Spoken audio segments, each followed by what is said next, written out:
لا حول ولا قوة إلا بالله العلي العظيم. أعوذ بالله من الشيطان اللعين الرجيم. بسم الله الرحمن الرحيم.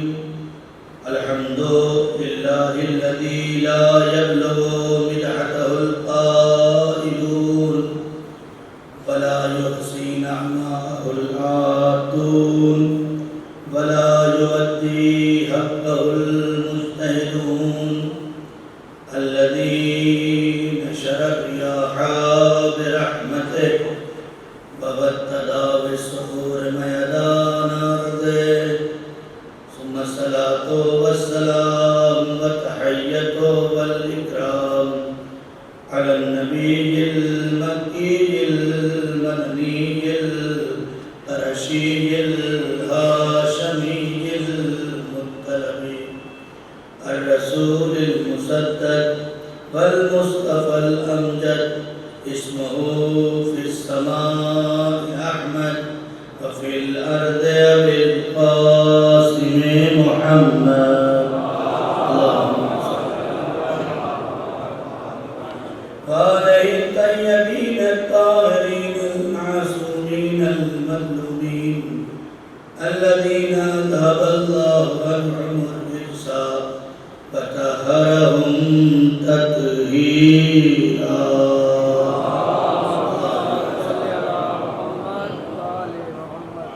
أما بعد فقد قال الله تبارك وتعالى في القرآن المجيد والفرقان الحميد وقوله الحق. بسم الله الرحمن الرحيم. من عمل صالحا من ذكر أو أنثى وهو مؤمن فلنحيينه حياة طيبة ولنجزينهم أجرهم بأحسن ما كانوا يعملون. صدق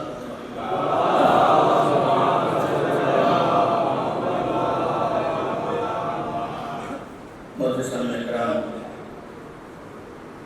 و بزرگان قوم ملت و دوستان عزیز، عشر محرم کی 7ویں مجلس جس کا عنوان محبت اہل بیت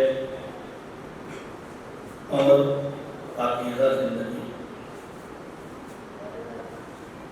جس کے ذیل میں مستقل آپ حضرات کی پاکیزہ سماعتوں کے حوالے گفتگو ہو رہی ہے، اور نتیجہ یہاں تک پہنچا کہ انسان زبانی دعوے سے محبت کر کے کمال حاصل نہیں کر سکتا. کمال پانے کے لیے زبان کے ساتھ ساتھ عمل کو بروئے کار لانا پڑے گا، اور اس کے لیے دلیل بھی آپ کو دی گئی کہ زبانی دعویٰ کرنے والے جب وقت کے معصوم کے پاس آئے تو امام نے کہہ دیا قد کذبت، تم جھوٹ بول رہے. اور اس کے ذیل میں نتیجہ یہاں تک آپ کی خدمت میں عرض کیا کہ کہیں ایسا نہ ہو کہ ہم یا حسین اور یا علی کا نعرہ لگاتے ہوئے ظہور کی دہلیز تک پہنچ جائیں اور وقت کا امام آ جائے اور ہم سے سوال کر لے اور ہم بھی کہیں کہ مولا ہم آپ سے بہت محبت کرتے ہیں، اور وقت کی حجت کہیں ایسا نہ ہو کہ کہتے کہ فقط کذبتم، تم جھوٹ بول رہے ہیں. اللہ سے دعا ہے میرے اللہ اس ماہ محرم کا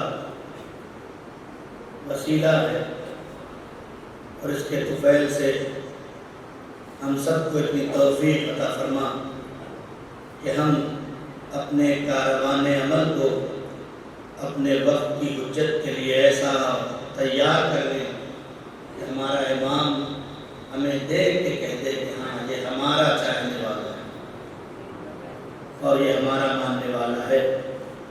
اس لیے کہ نبی کے زمانے میں بھی لوگ یہ سمجھ گئے تھے کہ نبی کا ساتھی ہونا نجات کا باعث نہیں ہے، کشتی میں سوار ہونا نجات کا باعث ہے۔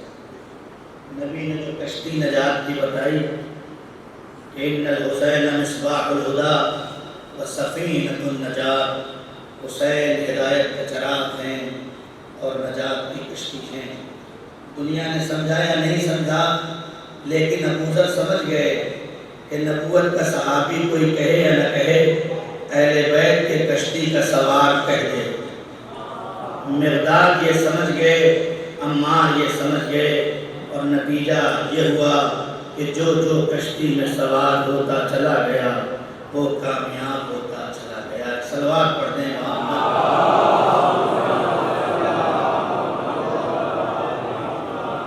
تو کیا کشتی رک گئی؟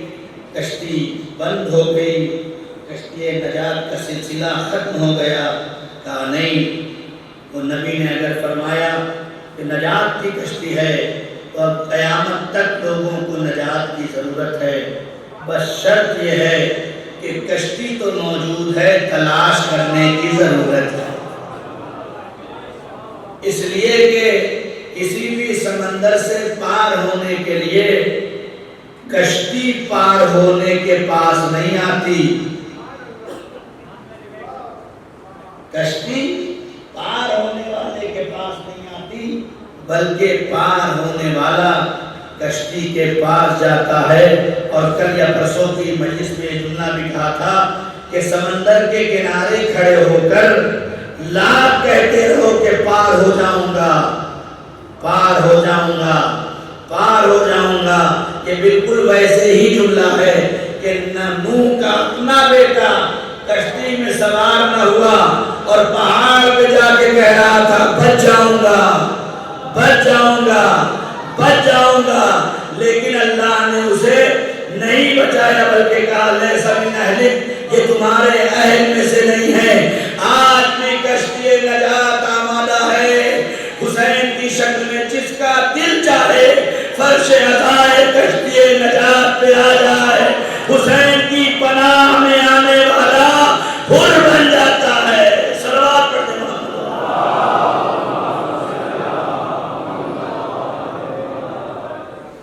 لہذا جو گفتگو آپ کے اذہان عالیہ تک پہنچی، یہ 10-15 منٹ شروع کے جو ہوتے ہیں وہ مریوں کو بلانے والے ہوتے ہیں، لوگ آرام سے تیار ہوتے ہیں، ناشتہ واشتہ کر کے چائے وائے پی کے پھر مولانا صاحب بیٹھ جاتے ہیں، تو 15 منٹ تھوڑا مولانا صاحب بھی اپنی تمہید گزار لیں، تو اصل مال ہمیں بس مل جائے، باقی جو ہے انشاءاللہ مسئلہ نہیں ہے۔ خدا تمام امور کو ہمیں نظم و ضبط سے انجام دینے کی توفیق عطا فرمائے۔ صلوات پڑھ دیں محمد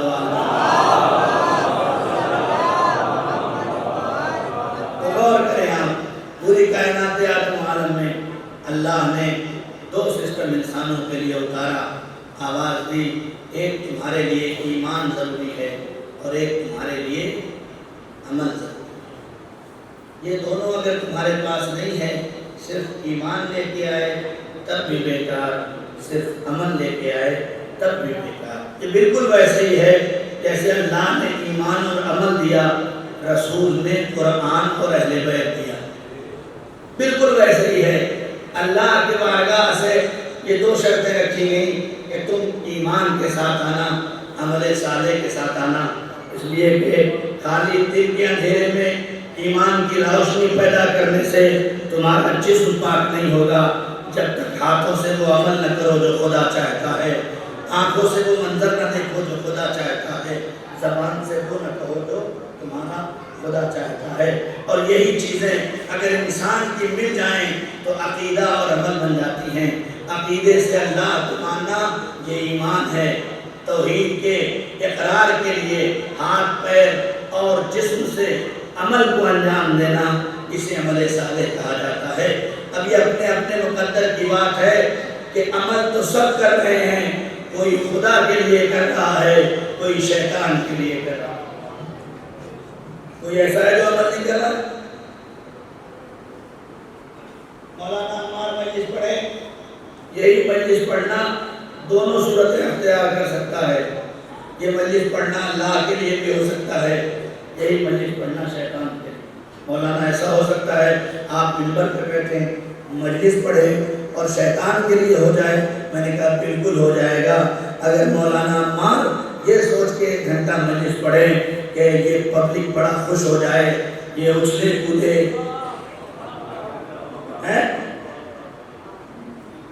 اور میں 1 گھنٹہ ان کے ذہن و دل و دماغ سے کھیلوں اور کچھ پیسے حاصل کروں, اور حاصل کرنے کے بعد میرٹھ سے جاؤں اور اپنے بال بچوں کو کھلاؤں اور وہ پروان چڑھ جائیں, خدا کی قسم یہ میرا عمل اللہ کے لیے نہیں کہلائے گا, بلکہ یہی عمل شیطان اور دنیا کے لیے ہے.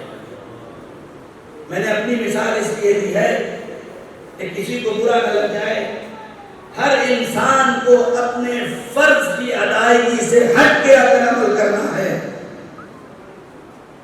آپ ڈاکٹر ہیں, آپ کا فرض ہے کہ مریض کو صحیح کرنا.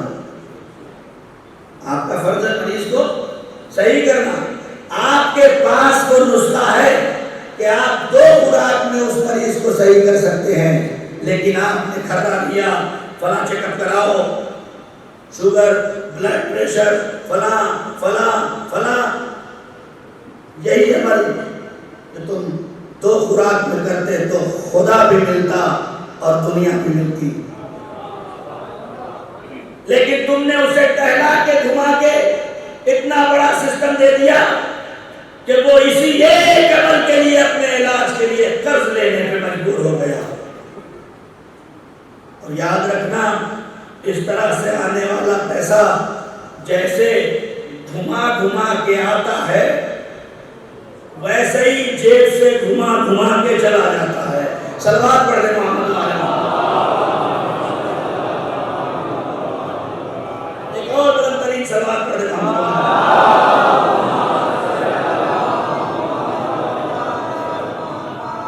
اور کرے کہ ہماری ذمہ داریوں میں سے کچھ ذمہ داری ہے, چونکہ ہمارا عنوان ایمان اور عمل صالح یعنی محبت اہل بیت اور پاکیزہ زندگی. تو ہمیں اپنی پاکیزہ زندگیوں کے بارے میں سوچنا کہیں ایسا تو نہیں. ہم نے سب مشکل یہ ہے خدا کی قسم کہ کسی کے پاس ایسے کردار ہیں ہی نہیں کہ جن کے کردار کو دیکھ کے اپنی زندگی کو پاکیزہ بنایا جا سکتا. کوئی نہیں دنیا میں ایسا ہے. کوئی ایک لا کے دکھا دیجئے. مجھ سے لوگ کہتے ہیں آپ علی علی کیوں مانتے ہیں؟ میں نے کہا ایک علی لا کے دکھا دو, ہم چھوڑ دیں. بھائی ہمیں نام کا علی نہیں چاہیے. نام کے تو دنیا میں ہزاروں علی مل جائیں گے. کردار کا ایک علی دکھا دو. اور یہی جواب ہے ان لوگوں کا جو کہتے ہیں کہ مولانا قرآن میں سب کا نام تو ہے, علی کا نام نظر نہیں آتا ہے. اللہ سب کا نام رکھ رہا ہے. آدم کا نام رکھ دے, نوح کا نام رکھ دے, ابراہیم کا نام رکھ دے, ابو لہب کا نام رکھ دیا, شیطان کا نام رکھ دیا, لیکن اللہ نے علی کا نام کیوں نہیں رکھا؟ اللہ جانتا تھا کہ قرآن نازل ہونے کے بعد کچھ ایسے بھی ہیں اگر لفظ علی قرآن میں رکھ دیں گے تو اپنے گھروں میں بچوں کا نام علی رکھنا شروع کر دیں گے اور کہیں گے اس آیت کا مطلب یہ علی ہے. اللہ نے کہا میں اپنے علی کا نام نہیں رکھوں گا, کردار رکھوں گا. میں اپنے علی کا نام نہیں رکھوں گا بلکہ کردار رکھوں گا. دنیا میں نام کے علی تو ہزاروں مل جائیں گے, کردار کا علی بس ایک ملے گا جو ابو طالب کا بیٹا ہوگا, فاطمہ بنت اسد کا لخت ہوگا, نبی کا جانشین ہوگا. صلوات پڑھ دے.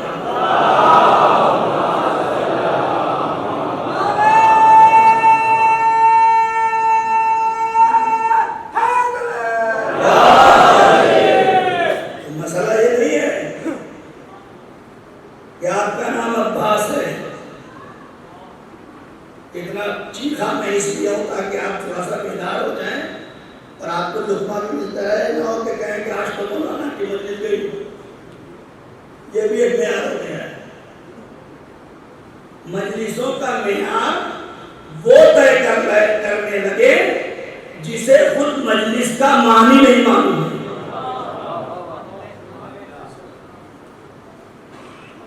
اور کرے گا پوچھ لیجیے 50 لوگ 100 لوگوں سے جو کہتے ہیں نہیں چلی، ان سے پوچھئے کہ لفظ مجلس گہرائی کی بات نہیں کرتا، خالی لفظ مجلس کا مطلب کیا ہے؟ کیوں؟ غور کریے، نام علی رکھنے سے، نام عباس رکھنے سے، نام فاطمہ رکھنے سے کمال نہیں ملتا۔ یہ تو باپ نے نام علی رکھ کے اپنا حق ادا کر دیا۔ اب یہ بات آپ تک کہاں پہنچتی ہے مجھے نہیں پتا۔ باپ نے بیٹی کا نام فاطمہ رکھ کے اپنا حق ادا کر دیا، اس لیے کہ نبی نے فرمایا ان یحسن اسمہ، اپنے باپ کا بیٹے پہ حق یہ ہے کہ اس بیٹے کا نام اچھا رکھے، اچھا رکھے۔ تو اچھا نام کہاں ہے؟ مولانا کوئی ایسا نام بتا، سنا کہ ہاں مولانا کچھ ایسا نام بتا جو تھوڑا الگ ہو۔ اس کا مطلب اہل بیت سے الگ ہونا پسند ہے؟ مجھے نہیں بھائی، دنیا میں کسی کے پاس ایسا نام ہے جو تمہارے پاس ہے کسی کے پاس؟ یہ الگ کی فکر کہاں سے آ رہی ہے؟ یہ الگ کی فکر آنا اس بات کا مطلب ہے کہ جب سے اس بات پہ مائل ہو جائیں کہ مولانا تھوڑا نام الگ سے لاؤ، تو اب تم اپنے گھر میں چیک کرو یا دل میں ایمان کمزور ہے یا دسترخوان پہ قضا کمزور ہے۔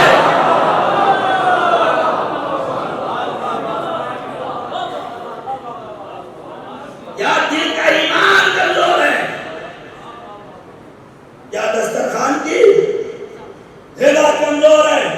اس لیے کہ کائنات کا وہ انسان جس کے نام پہ پوری دنیا آج مرنے کے لیے تیار ہے، جسے حسین کہا جاتا ہے، اور یہ جملہ آپ کی نظر کر دو خدا کی قسم 1400 سال کے بعد آج بھی اس بے غیرت یزید سے کہنے کا دل چاہتا ہے کہ بے غیرت یزید 1400 سال کے بعد تیرے نام پہ اتنے جینے والے نہیں ہیں جتنے میرے حسین پہ مرنے والے۔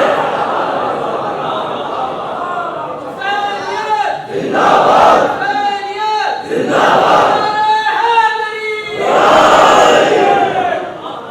1400 سال کے بعد آج بھی یہ کہنے کا دل چاہتا ہے اے یزید، اتنے تیرے نام پہ آج جینے کو تیار نہیں جتنا میرے حسین پہ مرنے کو تیار ہے۔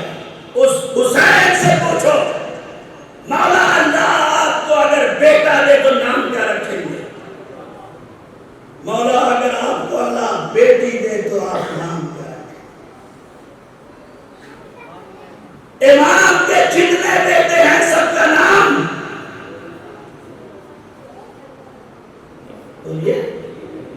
علی ہے۔ کیا امام حسین کو الگ نام نہیں پتا تھا؟ جتنی بیٹیاں ہیں سب کا نام کیوں رکھا؟ آپ پہ ضروری نہیں ہے کہ سب کا نام علی رکھیں، لیکن پہلے کا نام محمد رکھو، دوسرے کا نام علی رکھو، تیسرے کا نام حسن رکھو۔ تمہارے پاس تو ترتیب سے نام موجود ہے۔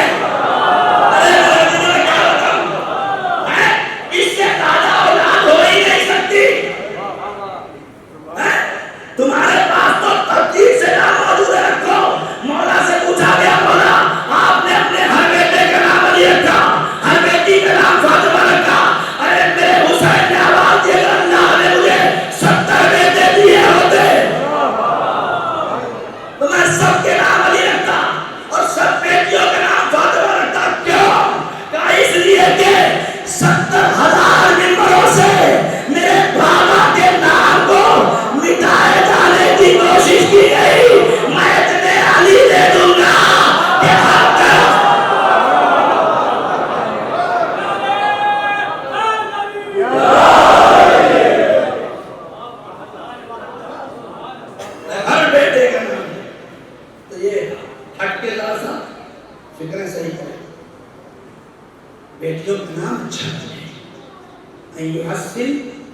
اسم اس کا نام باپ کا ہے اچھا، اور کیا کرے؟ اور اسے تلاوت قرآن کریم سکھائے۔ مولانا انگلش کی پویم بڑی اچھی یاد کرا ہے، سن لیجیے ذرا سے۔ شاید 7 سال پہلے جملہ کہا تھا میں کہ تنظیم المکاتب کے جب انسپکٹر آتے تھے تو وہ بھی ختم ہوتا جا رہا دھیرے دھیرے، تو گھر والے اپنے بچوں کو لے کے آتے تھے کہ مولانا اس بچے سے سن لو اللہ ایک، پنجتن 5، امام 12۔ جس بچے کا مائنڈ اللہ رسول امام 12 ہوتا تھا وہ بڑا ہو کے اللہ والوں سے بغاوت نہیں کرتا تھا، رسول والوں سے بغاوت نہیں کرتا تھا۔ اب جو نتیجہ ہو گیا وہ یہ ہو گیا کہ ہیں 4 آنے کے،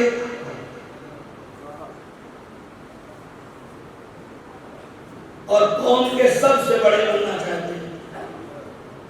دین نے بڑا بننے کو نہیں کہا ہے، فرض ادا کرنے کو کہا ہے۔ کسی نے کہیں کوئی نہیں ہوتا، صلی اللہ علیہ وسلم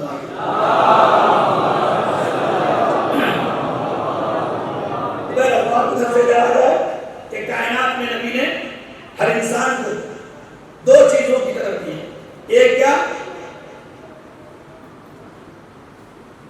ایمان، اور دوسرا عمل صالح۔ اسی کی آواز دی والعصر ان الانسان لفی خسر، عصر کی قسم ہر انسان گھاٹے میں ہے، الا الذین آمنوا سوائے ان لوگوں کے جو ایمان لائے، وعملوا الصالحات اور عمل صالح انجام دیے، وتواصوا بالحق وتواصوا بالصبر، جو حق کی تلقین کرتے ہیں اور جو صبر کی تلقین۔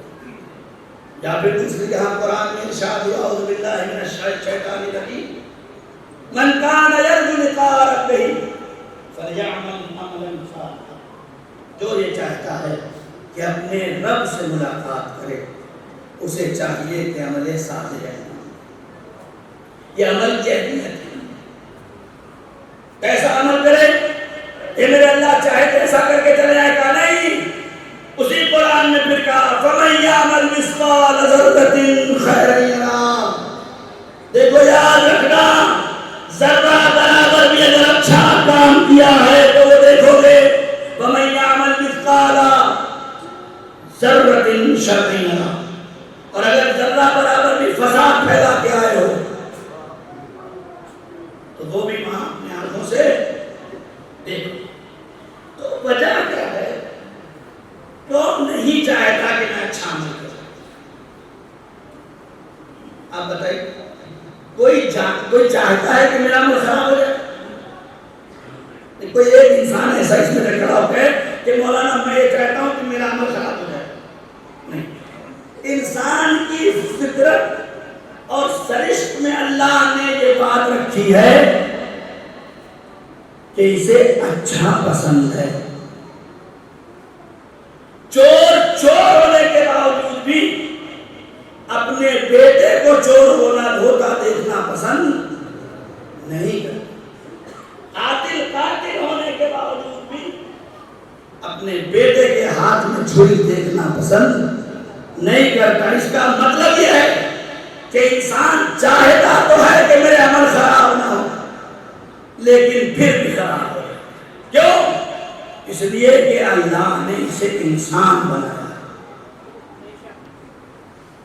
اب یہ آپ سوچ رہے ہوں کہ انسان بنایا کون سی خاص بات ہے؟ نہیں، اللہ نے کچھ مخلوقات خلق کی، ایک مخلوق ہے حیوان، اور ایک مخلوق ہے فرشتہ، اور ایک مخلوق ہے انسان۔ اللہ نے حیوانوں کو شہوت دی، فرشتوں کو عقل دی، لیکن انسان کو دونوں دیا۔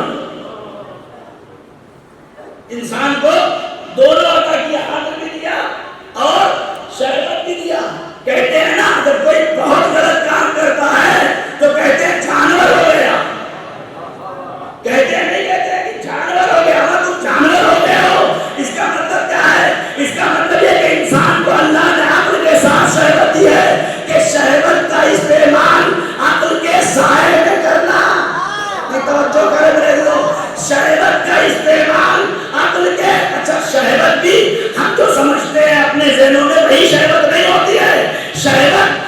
جنسی شہوت کا نام شہوت نہیں ہے. شہوت اقتدار کی بھی شہوت ہے, شہوت نام و نمود کی بھی شہوت ہے, شہوت طاقت کی بھی شہوت ہے, شہوت مال کی بھی شہوت ہے. اگر مال کے لیے بھی عقل کا استعمال کیے بغیر انسان بڑھتا ہے تو 2 گز زمین کے لیے انسان کامل کا خون کر دیتا ہے. کیوں؟ اس لیے کہ اس کی شہوت اس کی عقل پہ غالب ہو گئی. اب تو چاہے 2 گز زمین کا چھیننے والا ہے اس کو بھی سزا ملے گی, چاہے پورا باغ چھیننے والا ہو اسے بھی سزا ملے گی, سب کو سزا ملے گی. تو شہوت صرف جنسی شہوت کا نام نہیں ہے. شہوت انسان کے وجود کو اپنے سسٹم سے خارج کرنے کا نام ہے. کبھی مال کی شہوت ہو جاتی ہے تو انسان نہ بھائی دیکھتا ہے, نہ چچا دیکھتا ہے, نہ خالہ دیکھتا ہے, نہ بہن دیکھتا ہے, جو ہے جس کا بھی ہے سب میرا ہو جائے. یہ شہوت مال ہے. طاقت کی شہوت ہوتی ہے, طاقت کی شہوت ہوتی ہے. میرے بازوؤں میں طاقت ہے تو مظلوم ہو مار دو, بچہ ہے مار دو, کمزور ہے مار دو. یہ طاقت کی شہوت ہے. ضرورت ہے یا نہیں ہے بس مارو, یہ طاقت کی شہوت ہے. مال کی شہوت, طاقت کی شہوت, اس کے بعد نام و نمود کی شہوت. یہ بہت خطرناک ہے. نام و نمود کی شہوت بہت خطرناک ہے. مولانا عمار مجلس پڑھنے کے لیے میرے آنے والے اور پوسٹر پہ نام لکھا گیا کہ مولانا عمار مجلس پڑھ رہے ہیں. لکھ دیا, سید نہیں لکھا. میں نے فون کیا, بھائی اس سال میں مجلس پڑھنے نہیں آنے کا. کیا ہو گیا بلا؟ وہ آپ نے پوسٹر میں سید عمار نہیں لکھا. اتنا بڑا امامہ دکھتا نہیں ہے, اتنا بڑا امامہ آپ کو دکھا نہیں. 13 سال سے آپ کی خدمت میں مجلس سے پڑھنے آ رہا ہوں, آپ نے سید نہیں لکھا. میں نے کہا اگر سیادت پوسٹر پہ لکھنے کی محتاج ہے تو ایسی سیادت کو دور سے سلام. ارے تمہارا سید بنانے والا خود کہہ رہا ہوگا نام کا سید نہیں چاہیے, کردار کا سید چاہیے.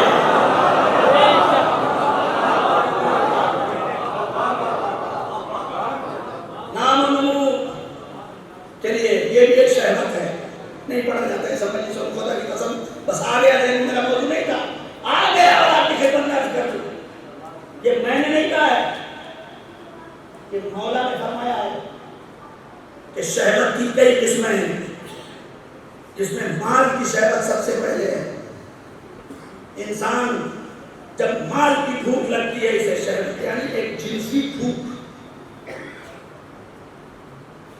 جنسی بھوک. یہی شہوت عقل کے سائے میں ہوتی ہے تو کیا ہوتا ہے, اور عقل کو چھوڑ کے ہوتی ہے تو کیا ہوتا ہے. تو مال کی شہوت, خدا کی قسم اگر اہل بیت کا دروازہ ہوتا تو مال کی شہوت تو ملتی, مال کی شہوت کو روکنے والے نہ ملتے. سلوات پڑھ رہے محمد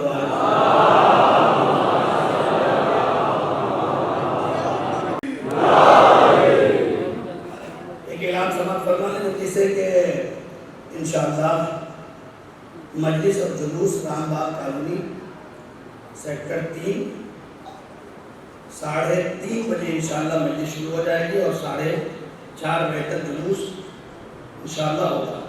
سوز خان جناب خورشید اکبر صاحب دلی والے ہیں اور خطابت مولانا عمار حیدر کی ہوگی انشاءاللہ.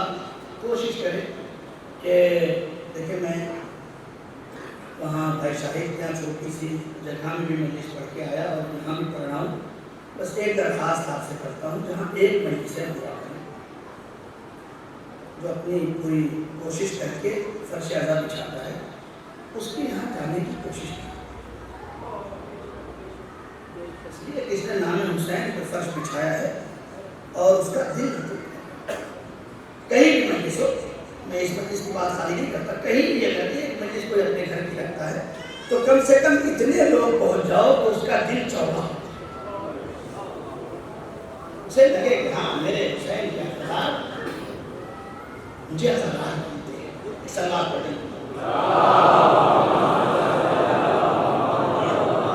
لہذا وقت پہ پہنچنے کی کوشش کریں، اللہ ہم سب کو توفیق دے کہ ہم سر اپنے امور کو خصوصاً مجلس سید الشہداء میں آنے کی توفیق دے۔ اب یہ اعلان ہو گیا ہے کہ بطور اعلان کے طور پہ کرتا چلوں اور پھر اور بار بار کرنا پڑے گا چونکہ مجمع سارا آ چکا ہے۔ دیکھیے عزائے حسین جو ہے یہ غم کا ہے، آپ سب کہتے ہیں کہ غم پہ جانکار لباس ہمارا بتاتا ہے غم کا ہے، غم میں لہٰذا 10 دنوں میں ایسا کام نہ کریں آپ کہ جس سے آپ کے وجود سے غم کے علاوہ کچھ اور ظاہر ہو، جس میں سے بہت سارے کام ہیں، بہت سارے کام ہیں۔ مثلاً پہلا کام یہ ہے کہ محرم آنے سے پہلے ہر درزی کو یہاں کپڑے سلوانے کی لائن لگے، ہر درزی تو محرم کے لیے سلائیں 2 مہینہ پہلے سلائیں، کسی نے منع کیا ہے یا ریڈی میڈ خرید لیجیے آپ؟ اس کے ذہن میں یہ بات آتی ہے کہ یہ لوگ ہم نہیں مناتے،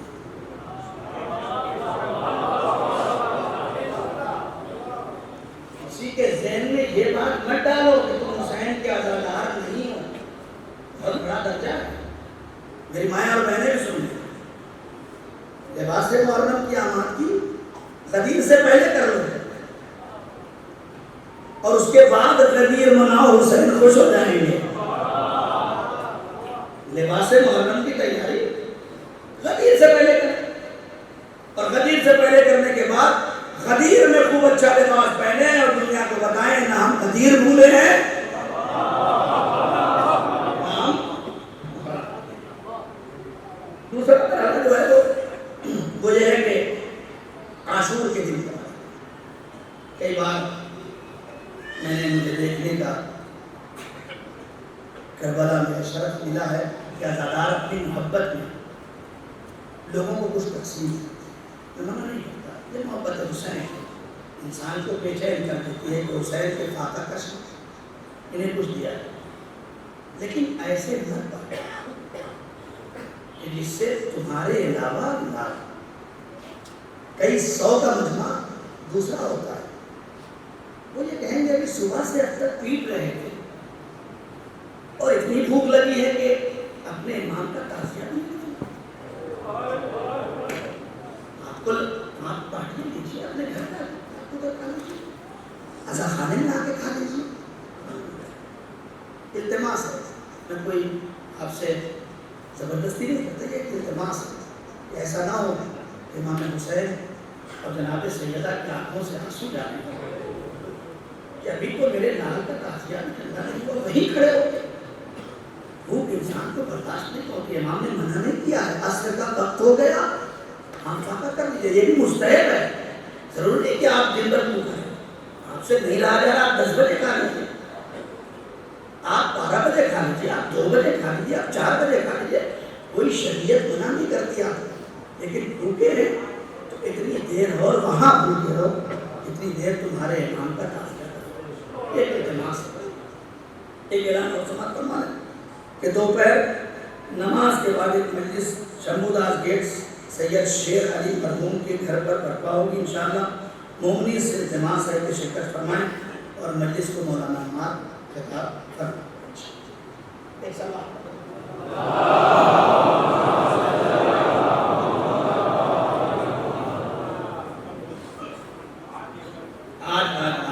کتنے بجے ہوگی؟ نماز ظہر کے بعد انشاءاللہ، اس میں لکھا نہیں تھا میں پڑھ بھی نہیں پایا، سلام پڑھتے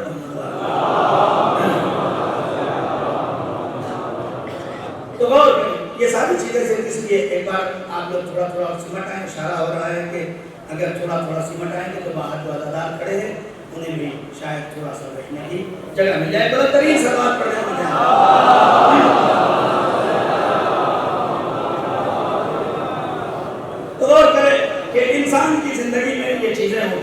کوئی برا بننا نہیں چاہتا، اور یہ مجلسیں انصار اسی لیے آتی ہیں تاکہ آپ اچھے بن جائیں، برے نہ۔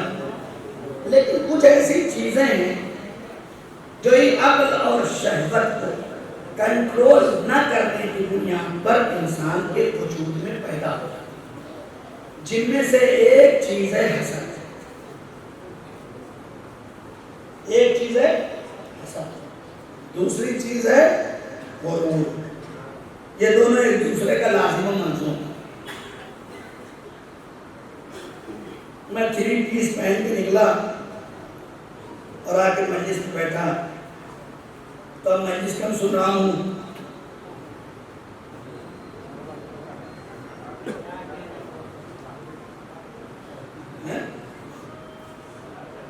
یہ غرور ہے۔ ضروری نہیں ہے کہ زبان سے ہی غرور ہو،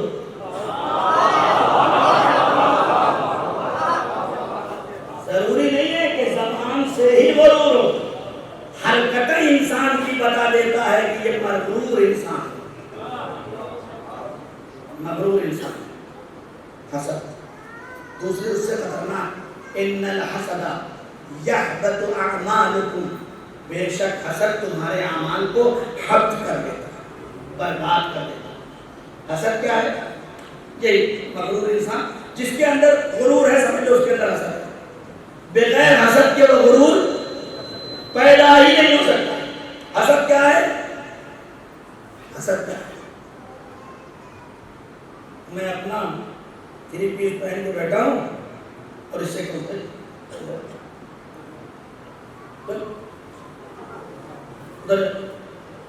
تھوڑی دیر میرا بیٹھنا مصیبت ہے، اس لیے کہ میرے دل میں آگ جلتی ہے، اور جہاں آگ ہوتی ہے وہاں بے چینی ہوتی ہے، جہاں آگ ہوتی ہے وہاں بے چینی ہوتی ہے، لمحہ بھر بیٹھ نہیں سکتا انسان۔ مولا کیسے پہچانے کہ میں حاسد ہوں کہ نہیں؟ حسد پہ تو بہت مجھے سن چکے ہوں گے آپ، وقت بھی نہیں ہے کہ میں پورا حسد آپ کے سامنے بیان کروں، خالی اپنے آپ کو ہم چیک کرنے کا فالمونہ دیتے ہیں۔ جو مولا نے بتایا، مولانا عمار کی حیثیت کیا یہ بتائیں گے۔ مولا نے بتایا، مولا فرماتے ہیں حاسد کی پہلی پہچان یہ ہے کہ وہ کسی کی بھی خوبی دیکھ کر تعریف نہیں کر سکتا۔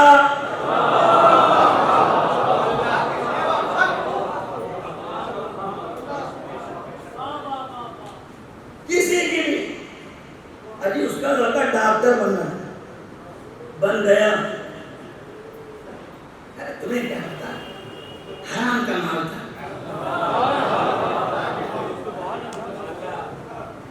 ارے اس کی بہو بڑی اچھی ہے، تمہیں کیا پتا اس کا آپریشن ہوا، فلاں ہوا ہے، آنکھیں چھوٹی ہیں، فلاں بڑا ہے، بال نہیں ہے، یہ عورتوں میں بہت زیادہ ہے۔ اللہ ہمیں ان چیزوں سے محفوظ رکھے، اس لیے کہ دنیا کی یہ ساری خوبصورتیاں جھریوں میں بدل کے ختم ہو جائیں۔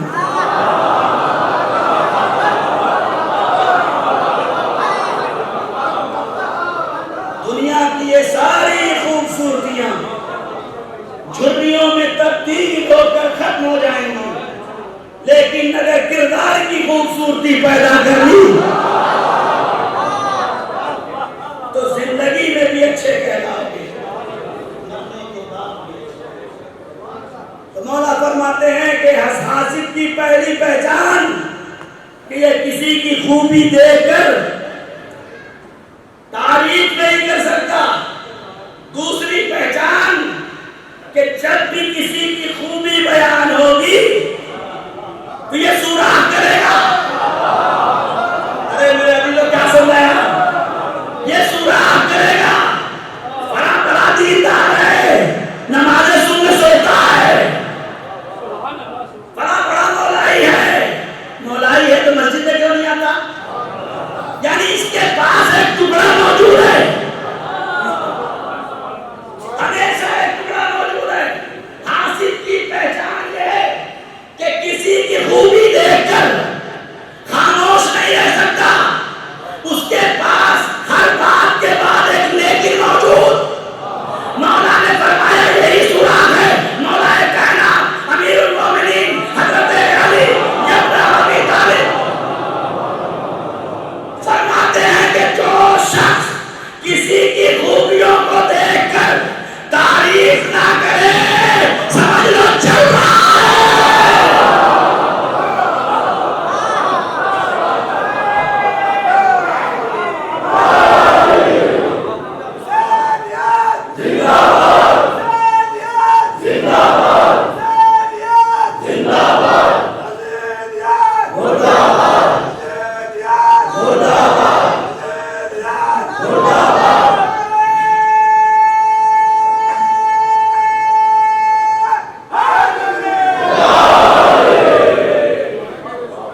اللہ نے توفیق دی، میں اس بار حج پہ گیا، تم حج پہ، میں 2 سال جا چکا۔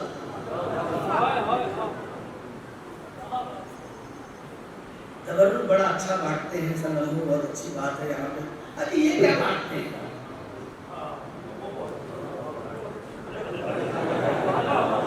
صلوات پڑھتے محمد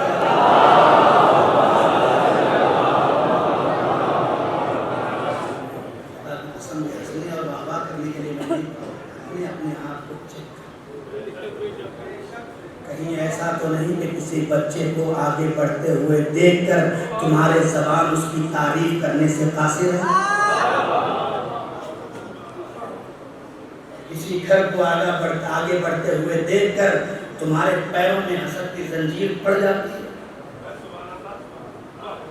یہ چیک کرو، یہ بابا تو میں کہیں بھی لوٹ لوں گا، لیکن اصل ہے کہ یہ ہم چیک کریں۔ اب مولا حدیث فرماتے ہیں، مولا اور کوئی پہچان حاصل کیے؟ کہا تملق، الحاصل، حاصل کیا ہے؟ التملق، چاپلوس ہوگا۔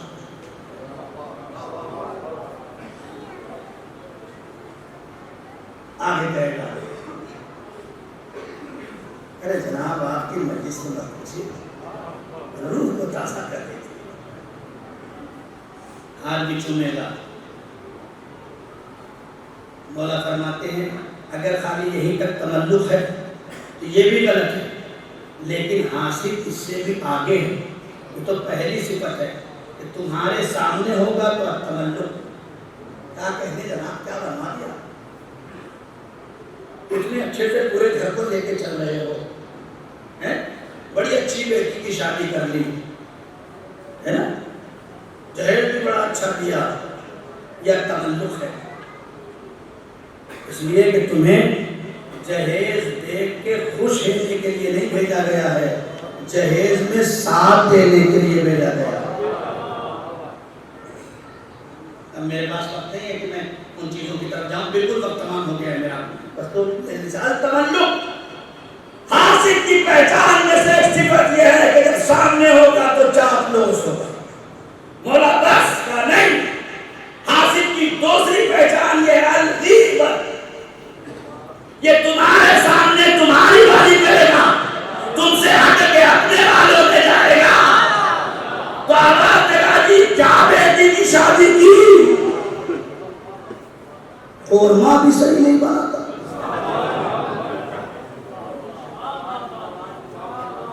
ارے کیا جہیز دیا، اس نے اپنا خونِ جگر نکال کر رکھا۔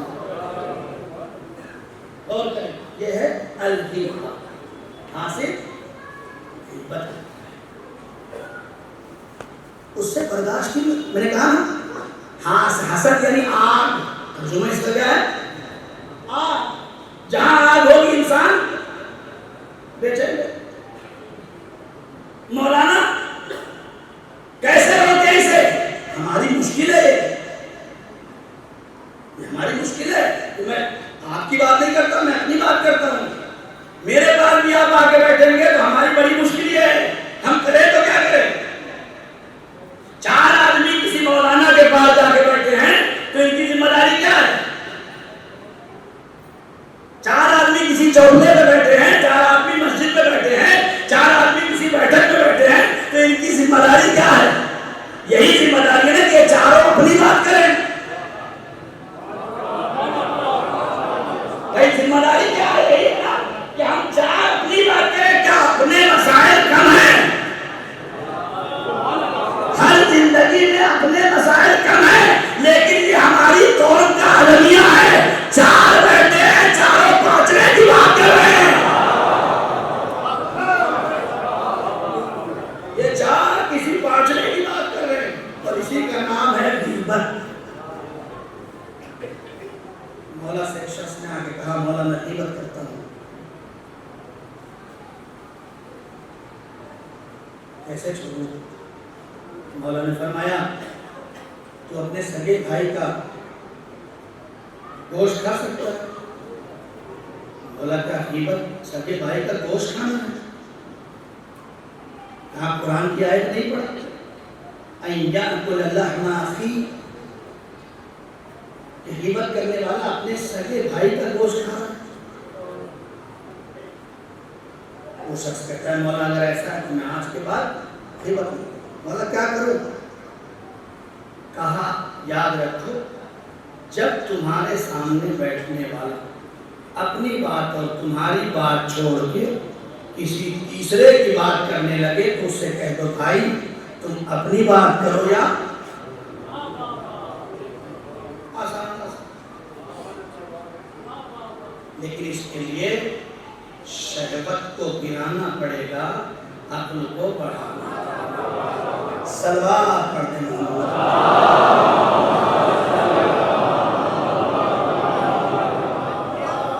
دعا کرتا ہوں پروردگار عالم ہم سب کو حسد، غیبت، تکبر، غرور، نفرت، کبر ان جیسی بیماریوں سے دور۔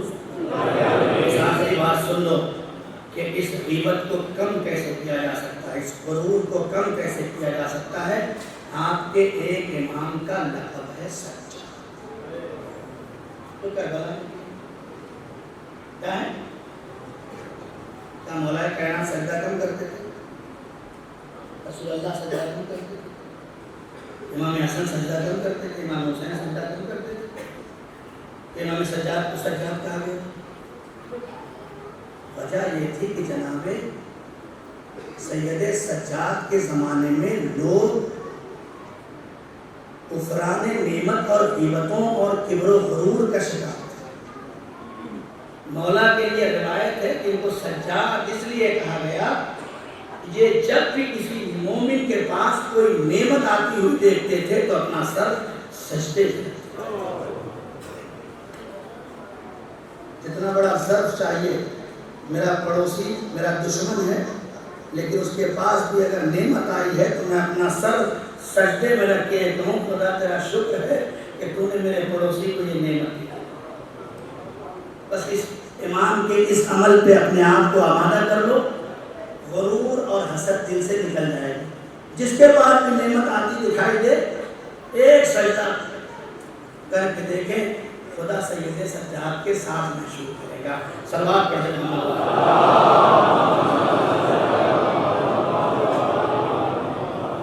بس میرے عزیزو فضائل کی دنیا تمام ہو گئی۔ میں ہر سال کہتا ہوں کہ شہزادی ہمارے فضائل سننے نہیں آتی بلکہ شہزادی ہمارے مسائل سننے آتی ہیں، اور دیکھتے دیکھتے 7 محرم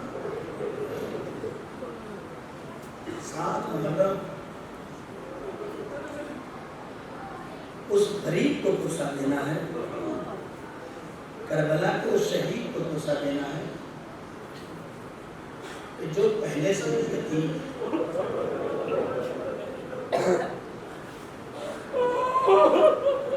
میری مائیں اور بہنیں میری آواز سن رہی ہوں گی، ماؤں کی فطرت یہ ہے اگر بچے یتیم ہو جاتے ہیں تو ماؤں کا کلیجہ یہ چاہتا ہے میرا بچہ رونے لگے،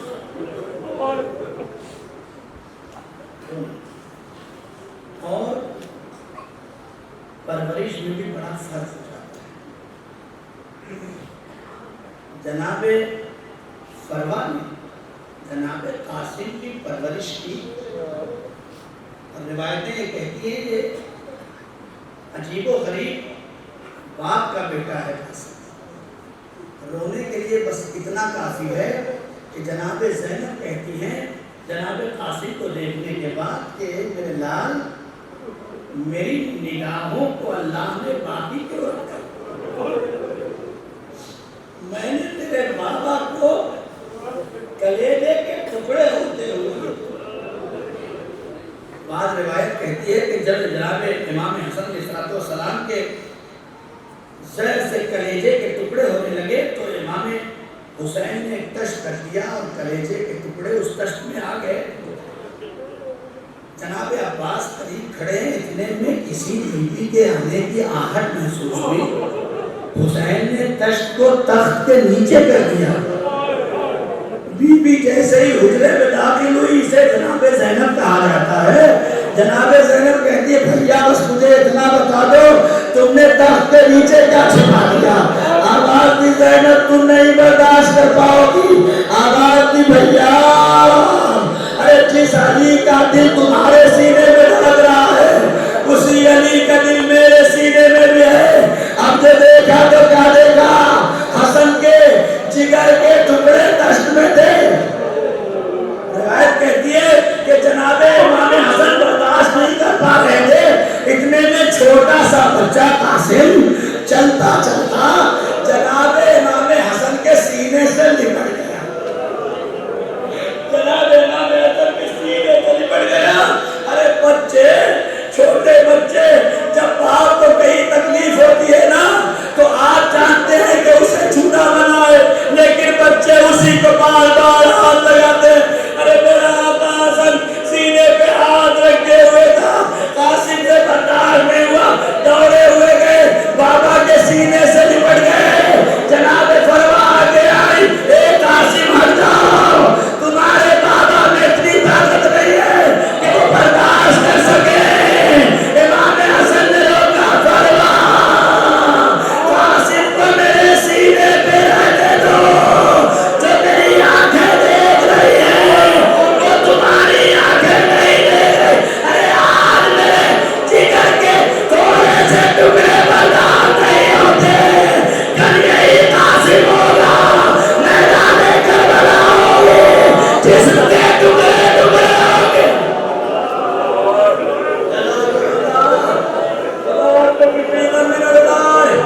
سوائے نبی سید الشہداء کے ماتم کرو, رو حسین پہ گریا کرو, اس لیے کہ حسین کی ماں اپنا شکستہ پہلو لیے ہوئے فرش عذاب پہ آ گئی.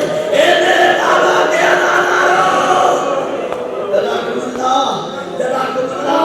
خدا کو کسی غم کوئی غم نہ دے سوائے نبی سید الشہداء کے. ہاں سوگوارو, ہوا بھی یہی. جب جناب فرما نے دیکھا کہ عاشور کے دن قاسم اپنا سر اپنے دونوں زانوں میں دیے ہوئے رو رہے ہیں, تو یتیم بچہ تھا, ماں نے اٹھایا, کلیجے سے لگایا, اے میرے لال وقت پریشانی ہے, وقت مصیبت ہے, تمہارے بابا نے بے سہارا نہیں چھوڑا ہے. اے میرے لال تمہارے بابا نے تمہارے بازو پہ تعویذ باندھا ہے اور کہا تھا جب بڑی مصیبت آئے تو اسے کھول دینا. اب جو کھولا تو کیا دیکھا, ذاکرین پڑھتے امام حسین نے دیکھا. عزیزو امام حسین نے تو باہر پہ دیکھا, میرا ماں نے اپنے شوہر نامدار کی تحریر دیکھی. ایک پروا کیا کرے عالم غربت میں اپنے شوہر کی تحریر دیکھ کے مدینہ یاد آ گیا. قاسم کو دیکھ کے یتیمی یاد آ گئی, لیکن فرض تھا جو مجبور کر رہا تھا. قاسم کو اٹھایا, لے میرے لال یہ تعویذ لے, اپنے چچا کے خدمت میں چلا جا. اب جو قاسم پہنچے تو کیا کہتے ہیں جانتے ہیں آپ, اے میرے چچا اب تک آپ کہتے تھے نا کہ تمہارا بابا نہیں ہے, میں تمہارا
حسین نے بار بار تبدیل کی۔ زرہ جانتے ہیں کیوں پہنائی جاتی ہے؟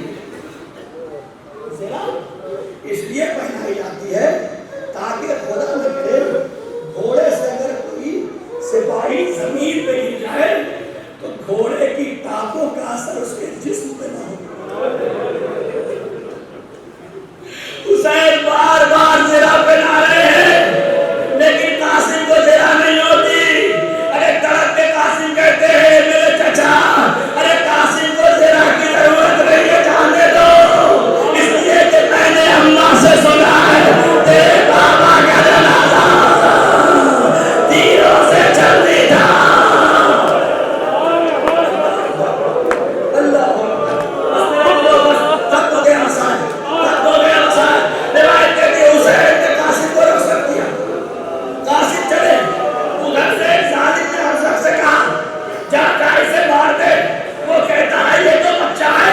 اسے میں اور ارزق ماروں۔ ارزق کہتا ہے میرا بیٹا جا کے مار دے گا۔ اپنے ایک بیٹے کو بیٹا قاسم نے فنار کیا، دوسرے کو بیٹا قاسم نے فنار کیا، 7 بیٹوں کو قاسم نے فنار کیا۔ اب ارزق آگے بڑھا، ارزق کو بھی جب قاسم نے مار دیا نا تو اب 7,00,000 فوجوں میں کوہرام برپا ہو گیا۔ اسے چاروں طرف سے گھیر لو، اسے چاروں طرف سے گھیر لو۔ اس نے ارزق کو قتل کر دیا ہے۔ ارے جیسے ہی قاسم پہ تیر برسائے جانے لگے، حسین کی طرف کہنے کی طرف دیکھا، اے میرے چچا حسین، ارے قاسم صبر نہیں پا رہا ہے، حسین دوڑے۔ اب جو حسین دوڑے تو فوج نے سمجھا حسین آ رہے، ارے مشرق کے گھوڑے بڑھے، مغرب کے گھوڑے بچھڑے، حسین کے قاسم کا جیش چپ ہو گیا۔ ارے جسم کے اتنے ٹکڑے ہو گئے جتنی قاسم کی عمر بھی نہ تھی۔ لو تابوت جناب قاسم آنا ہے، انقلاب سے اٹھانا بڑا ناز۔